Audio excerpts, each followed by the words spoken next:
नमस्कार, funny Pravin YouTube चॅनलवरती आपलं स्वागत आहे. सिडको लॉटरी 2024 मध्ये 26,000 घरांची जी लॉटरी निघाली होती, त्यामधील जे 10,000 लोकांनीच कन्फर्मेशन अमाउंट भरलेली आहे. बाकीच्यांनी कन्फर्मेशन अमाउंट भरलेली नाहीये. घरांच्या वाढलेल्या किमती आणि त्यांचे पगार हे कुठेतरी ताळमेळ बसत नव्हता, म्हणून त्यांनी कन्फर्मेशन अमाउंट भरलेली नाही आणि त्या ज्या लॉटरीमधून आहे, ते आपले जे अर्ज आहे ते माघार घेतलेले आहेत. आता हे वाढलेल्या घराच्या किमती कमी होणार की नाही, आतापर्यंत आपल्याकडे अशी कोणतीही बातमी आलेली नाहीये, की सिडकोद्वारा जे सिडको भवनवरती जे मोर्चे निघालेले होते, जे आंदोलनं केली होती, जे मंत्री महोदयांना पत्रव्यवहार केला होता, पण त्याच्याबद्दल आपल्यापर्यंत कोणतीही बातमी आता आलेली नाहीये.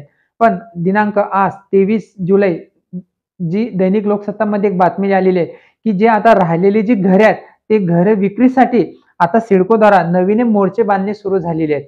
म्हणजे आता ही राहिलेली घरे कशी विकली जावी, हे सिडकोचे जे जे अधिकारी आहेत ते ठरवतात. म्हणजे मोर्चे बांधणीला सुरुवात झालेली आहे. म्हणजे आता ही जी उरलेली घरे आहेत, ती कोणत्या नोटची घरे आहेत, कशी आहेत याची माहिती आपण आता पाहणार आहोत. चॅनलला तुम्ही पहिल्यांदा असाल, चॅनलला सबस्क्राईब करा, व्हिडिओला लाईक करा. म्हणजे तुम्हाला असेच सिडको आणि म्हाडा लॉटरीचे लेटेस्ट नोटिफिकेशन तुमच्यापर्यंत पोहोचत जाणार. तर चला आपण त्या व्हिडिओला आता सुरुवात करू. सर्वप्रथम जे बातमी आलेली आहेत मी तुम्हाला सांगतो. पंतप्रधान आवास योजनेच्या माध्यमातून नवी मुंबईत 67,000 घरांच्या उभारणीचा संकल्प सोडणाऱ्या सिडको प्रशासनाला यापूर्वी उभारण्यात आलेल्या प्रकल्पातील विक्रीविना असलेले घरांचे ओझे आता नकोसे होऊ लागले आहे. जे वेगवेगळ्या प्रकारे त्यांनी घरे बांधलेली आहेत, हे म्हणजे घेणारे कमी आणि घरे जास्त अशी म्हणजे सिडकोची जी घरे आहेत, एका लोकेशनमध्ये असे झालेले आहेत. त्यामुळे आता हे जे घरे विक्रीविना पडून आहेत, ते आता नकोसे झालेले आहेत. उच्च, मध्यम आणि अल्प गटातील खरेदीदारांसाठी शहरातील वेगवेगळ्या उपनगरांमध्ये उभारण्यात आलेले 5,890 घरे विक्री जात नसल्याने या घरांच्या विक्रीसाठी सिडकोने पुन्हा एकदा प्रयत्न सुरू केलेले आहेत. यासाठी एखादी नवी योजना आखता येईल का, अथवा काही अटींमध्ये सुधारणा शक्य आहे का, याचीही चाचपणी सिडकोच्या स्तरावर केली जात आहे. आता ही जी उरलेली जी घरे आहेत, आता हे परत कशा पद्धतीने विकावा याची सुद्धा आता चाचणी सुरू आहे सिडकोच्या स्तरावरती. सिडकोने मध्यंतरी तळोजा, खारघर, घनसोली, कळंबोली, द्रोणागिरी यांसारख्या उपनगरांमध्ये परवडणाऱ्या घरांच्या जी जाहिरात काढलेली होती, त्यामधून 23,157 घरांची उभारणी केली.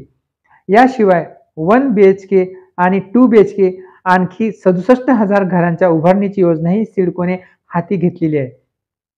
रेल्वे स्थानकांच्या जवळ, ट्रक टर्मिनलच्या जागी जे आरक्षित भूखंड आहेत, त्या प्रमाणावर अशा घरांची निर्मिती करण्यात आली.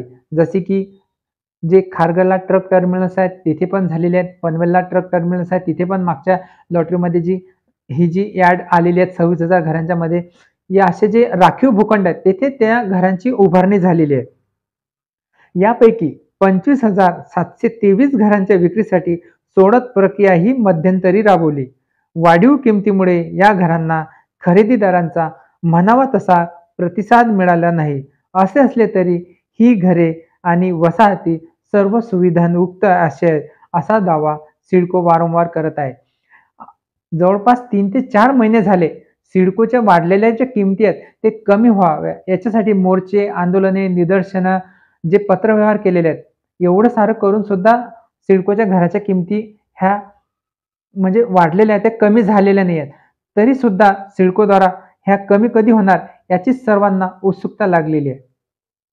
मध्यम आणि उच्च आर्थिक उत्पन्न गटातील बहुसंख्य घरे ही खारघर भागातील आहेत. ही घरे विकली जावीत यासाठी सिडकोने 3 ते 8 वेळा ही योजना नव्याने जाहीर केलेली आहे. म्हणजेच 1 महिन्याची मुदत असताना परत 1 महिन्याची मुदतवाढ देण्यात आली, त्याच्यानंतर परत 1 महिन्याची मुदतवाढ देण्यात आलेली आहे. जी ऑक्टोबर 2024 26,000 घरांच्या लॉटरीमध्ये जे खारघर नोडमध्ये जे डीमार्टच्या समोर EWS आणि LIGचे घर आहेत आणि खारघर रेल्वे स्टेशनला जे 2 BHKची घरे आहेत, त्यांची ही माहिती आपल्याला इथे सांगण्यात आलेली आहे. सिडकोने नुकतंच केलेल्या 25,000 घरांना अपेक्षित प्रतिसाद मिळाला नाही. वाढीव किमती यामागील हे प्रमुख कारण आहे. 26,000 घरांची जी आता एक्झॅक्ट लॉटरी निघालेली होती, जे 19 फेब्रुवारी 2025ला शिवजयंतीच्या दिवशी त्या लॉटरीचा रिझल्ट लागलेला आहे. त्या लॉटरीमध्ये 26,000 घरांच्या लॉटरीमध्ये फक्त 10,000 जे जे सिडको विनर आहेत त्यांनीच फक्त ही जी कन्फर्मेशन अमाउंट भरलेली आहे. म्हणजे 10,000 विनर हे पुढे आलेले आहेत. बाकीच्यांनी या लॉटरीमधून आपला अर्ज हा माघार घेतलेला आहे. तर याच्यावरूनच आपल्याला असं सांगता येते, की या घरांच्या वाढलेल्या किमती किती आणि आपलं जे बजेट किती आहे याच्यावरून हा आपला अंदाज काढता येते. आर्थिक किती घरे विक्रीविना? बघा, आर्थिक दुर्बल घटकांसाठी सिडकोने एकूण 8,183 घरांची उभारणी केली आहे. त्यापैकी 890 घरे अजूनही विकली गेलेली नाहीत. अल्प उत्पन्न गटासाठी सिडकोने याच भागात 14,947 घरे बांधली. त्यापैकी 4,200 घरे अजूनही खरेदीदारांच्या प्रतीक्षेत आहे. म्हणजे सिडकोद्वारा 14,947 घरांपैकी फक्त 4,200च घरे विकल्या गेलेली आहेत. म्हणजे असे खूप म्हणजे आता हे जे खरेदीदारांच्या प्रतीक्षेत आहेत, असे आपल्याला सांगता येते.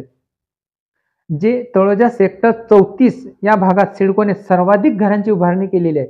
मी पण याच्यापूर्वी एक व्हिडिओ टाकलेला आहे, की या जे तळोजा सेक्टर 34 आणि 36 मध्ये ई-डब्ल्यू-एस आणि एल-आय-जीची जी घरे आहेत, या घरांची जी रेट होते, जे मागच्या वर्षी त्यांना ई-डब्ल्यू-एस हे 27 ते 28 लाखमध्ये आणि एल-आय-जी हे 32 ते 33 लाखांमध्ये देण्यात आलेले आहे. म्हणजे मागच्या वर्षी 1 वर्षापूर्वी आणि त्यांना 3 वर्ष पण घराचं पोझिशन लेट मिळालेलं आहे. म्हणजे घरांच्या वाढलेल्या किमती आणि त्यांचा जो घरचा ई-एम-आय आणि रूम रेंट अशा द्विधा परिस्थितीमध्ये सेक्टर 34-36 चे हे रहिवासी होते आणि तेथील जी घरे आहेत ती 50% विकल्या गेलेली नाही आहेत. आणि आता जी सिडकोची जी 26,000 घरांच्या लॉटरीमध्ये जी तळोजा सेक्टर 28 मध्ये जी घरे निघालेली आहेत, त्या घरांची किंमत ही 25 लाख रुपये हे ठेवण्यात आली आणि प्रधानमंत्री आवास योजनेची सबसिडी म्हणजे 2.5 लाख रुपये म्हणजे आपल्याला ही घरे 22.5 लाखांमध्ये मिळत आहे. म्हणजे म्हणण्याचा अर्थ हाच की सिडकोने जे तळोजा सेक्टर 34-36 ची घरं काढली, त्याच्यापेक्षा 8 ते 9 लाख रुपयांनी स्वस्त घरे ही तळोजा सेक्टर 28 मध्ये हे काढलेली आहेत. तरी सुद्धा असा अपेक्षित प्रतिसाद मिळत नाहीये. म्हणजेच विक्रीविना घरे ही पडून राहिलेली आहेत. एकीकडे अल्प उत्पन्न गटातील अनेक घरे विक्रीविना असताना मध्यम आणि उच्च आर्थिक उत्पन्न गटातील रहिवाशांना उभारण्यात आलेल्या 800 घरांची विक्री सुद्धा अजून झालेली नाही. जे उच्च उत्पन्न जे गट असतात, त्यांच्यासाठी जे 800 घरं सिडकोने काढलेली आहेत, त्यांची सुद्धा अजून विक्री झालेली नाही आहेत. म्हणजे तुम्ही मोठे 1 बीएचके काढा, 2 बीएचके काढा, ई-डब्ल्यू-एस काढा, एल-आय-जी काढा, म्हणजे सिडकोच्या घरांना पाहिजे तसा प्रतिसाद अजून मिळालेला नाही. जे सिडकोचे जे जनसंपर्क अधिकारी जे प्रिया रणतांबे मॅडम आहेत, त्यांच्याशी संपर्क केला असता त्यांनी असं सांगितलं, सिडकोने 7 ते 8 वर्षापूर्वी जाहीर केलेल्या योजनांमधील काही घरे अजूनही विक्रीसाठी उपलब्ध आहेत. या योजनेला खरेदीदारांचा उत्तम प्रतिसाद लाभला. विक्रीसाठी उपलब्ध घरांना ग्राहकांचा प्रतिसाद मिळेल अशी आशा आहे. जी बांधलेली जी घरे आहेत, त्या घरांना अजून आता जी येणाऱ्या लॉटरीमध्ये त्यांच्या म्हणजे सिडको जे लॉटरीमध्ये अप्लाय करतील, ते जास्तीत जास्त अप्लाय करतील आणि या घरांना उत्तम प्रतिसाद लाभेल असं त्यांनी सांगितलेलं आहे. तर असा हा तुमच्या मनामध्ये जर याबद्दल काही प्रश्न असतील, तर तुम्ही कमेंट करा, आपण त्याला उत्तर देऊ. तर असा महत्त्वपूर्ण व्हिडिओ वॉच केल्याबद्दल धन्यवाद. भेटू जसा नेक्स्ट व्हिडिओ पर्यंत. तोपर्यंत विश्रांती घेतो. धन्यवाद.